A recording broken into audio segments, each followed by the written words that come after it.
ఏ మిసాల పిల్ల, నీ ముక్కు మీద రోషం కొంచెం తగ్గాలే పిల్ల. రోషం కాదు సార్, అది కోపం. లా కొడక నీకోసమే వస్తున్నా. సార్ నేను చచ్చిపోయినా? సావలేవురా, బంగ్లా మీద మంచిగా నవర మంచం వేసుకొని మొగుడు మీద ఉన్న సొక్కలు చూసుకుంటా కలగంటున్నావు.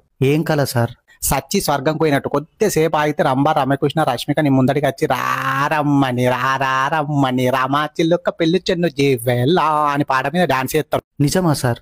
గదబట్టి దౌడ మీద గుదుత కొడుక, నువ్వు వచ్చి 4 రోజులు అవుతుంది. ఎట్లా చచ్చిపోయినా సార్? లారీ కుదిరితే 4 వక్కలు అయినవురా, ఆ వక్కలని ఏరకొచ్చేందుకు 4 రోజులు పట్టింది. నా రూమ్ ఏడా సార్? ఫ్రెష్ అప్ అయితా. 3rd floor 301 కొడుక, తానం చేసి తయారైరా, కలిసి లంచ్ చేద్దాం. Okay sir. కడుపులో దంతే కైలాసంలో పోయి పడతావు కొడుక. ఇది నీ అత్తగారు ఇలా రౌలే యమలోకం వీడ, నా మాటే శాసనం, నేను చెప్పింది ఆసనం. మా అమ్మాయి అది కత్తుంది సార్. అబ్బా సారీరా, నీ ముఖం చూస్తే గోస అనిపిస్తుందిరా. మరి ఇడిసబెట్టురు సార్ ప్లీజ్. ఇడిసబెడతారా మీ అమ్మ కోసం? Thank you sir. ఆగురా ఒక్క నిమిషం. అరే చిత్రగుప్త, ఈయనకి అమ్ముందారా? లేదు సార్, అనాథ. అబ్బ కొడు